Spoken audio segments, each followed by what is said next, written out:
Welcome back, everyone. I am Promila, and today we will start our part 4th of chapter food production. But before starting our fourth part, I will discuss part 3rd topics so that you can keep in mind these all the topics and you can continue your studies properly. So, first of all, I will tell you about topics which we have done in part 3. So first of all, we have done biofertilizers, after that manure, then compost, chemical fertilizers, types of chemical fertilizers, and eutrophication. These all the topics we have done are part 3 of food production chapter.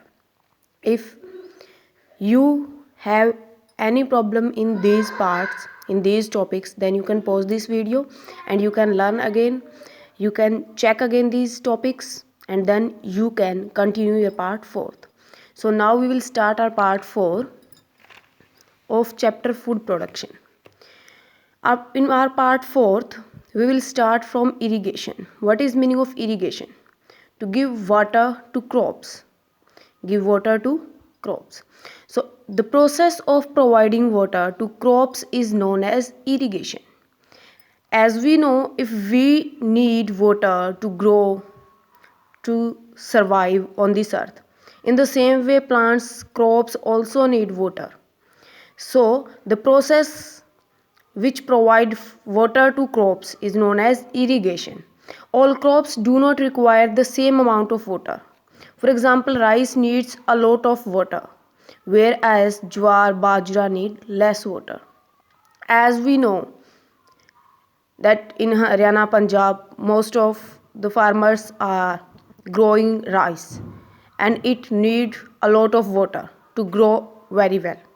But in Rajasthan, jowar and bajra is grown where we very well know that there is very less water in Rajasthan. So these crops need very less water.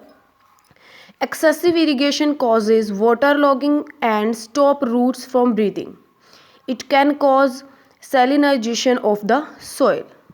If we will give excess water to crops, then it will stop roots from breathing and it can cause salinization of a soil. So excessive irrigation can be harmful for crops. After that, we will discuss about sources of irrigation. So first source will be rainwater, because most of the irrigation depends on rainfall in our India. The water from rainfall stored in large dams, and from these dams canals are connected which give this water to different areas. Like Indira Gandhi Canal goes to transformed part of desert district of Ganganagar and Bikaner in Rajasthan. These type of canals are called permanent canals, which canals are connected with dams and they are giving water to different areas. These type of canals are called permanent canals. Inundation canals used to divert rainwater from rivers and streams during monsoon. And inundation canals, these are used to divert rainwater from river and streams during monsoon. When monsoon is there, then these canals divert this rainwater from river and streams. And dams provide electricity also. Dams provide water also and they provide us electricity also. After that, we will talk about groundwater. Rainwater collected under the ground, which is called groundwater. When monsoon came, then some of rainwater is used by plants, but some part of this rainwater goes under the ground and it is collected under the ground. So this water which is collected under the ground is called groundwater. And over 50% of groundwater is used for irrigation. Groundwater taken out with the help of tubewells and taps.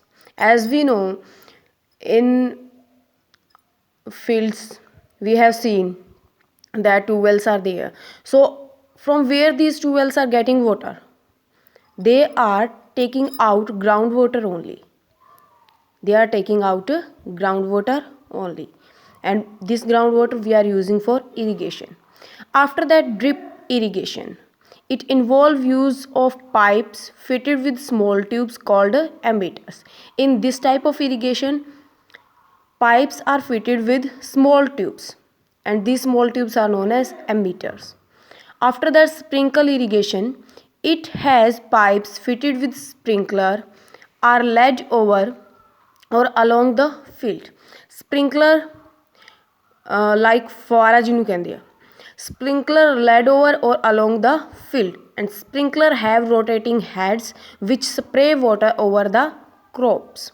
Sprinkler have rotating heads. It has heads which can rotate in each and every direction, and these spray water over the crops so that each and every crop can get water in proper amount and crops can grow well.